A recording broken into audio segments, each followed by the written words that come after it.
So, all right, let's say we go through all this and the seller is still stuck on you doing it for 5%. There's no other way that they're going to list with you unless you do it for 5%. So now you have to make a judgment call. You have to make the decision whether or not you want to go down this road and do it for 5%, or if you want to turn down the listing because you only do it for 6%. Now, my personal feelings on this is I would turn it down. I'm not listing a home for 5%. And I'll tell you why. So I'll take you back early on in my career. I was about 2 years in the business, and I took it for sale by owner listing. Now I worked hard for this one, followed up, took me about a month to really get them. And I landed a listing for $400,000. But the seller was a retired attorney, and he told me the only way he would list is if I did it for 5%, and he had already generated an offer from a buyer, but the offer was so low that he just rejected it. So he was at about $400,000, and the buyer came in at like $330,000, $335,000, I think. So the stipulations were I'd have to do it for 5%, and I would have to exclude that buyer that came through with an offer from the listing agreement, which means if that buyer came back around, he could sell it to them and wouldn't owe me any commission. So I was like, you know what? Fine, I'll take it. It's a $400,000 listing. 5% is better than nothing, right? And I was 21 at the time, 21. And so I was like, yeah, sure, I'll take it. So I hire a professional photographer, hire a professional video guy, do drone shots, do all this marketing stuff. I listed it on a Thursday, and I was planning to hold an open house on Saturday.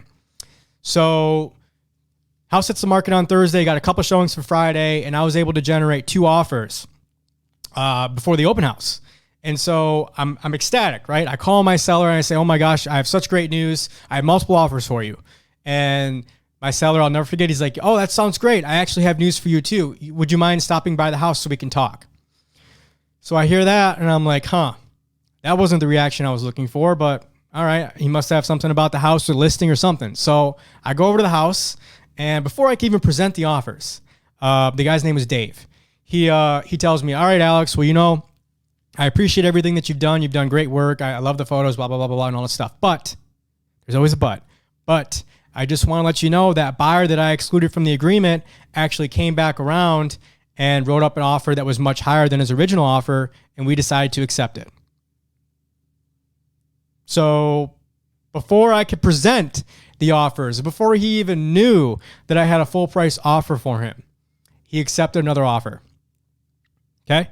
So after going through that experience, I was like, you know what? If a seller's only want to list with me for 5%, I mean, they're telling me up front they don't value what it is that I do, because they don't see the value enough to be willing to pay for it. And they're probably going to be difficult.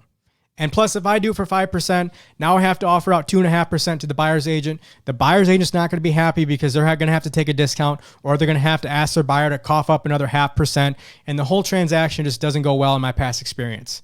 So for me personally, I don't want to deal with it. I would rather just not even deal with it. And if you tell me that there's no way you're listing for me at 6%, 5% is the only way, then you know what? Best of luck.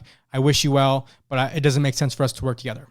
So you personally have to make that judgment call based on where you are at in your business.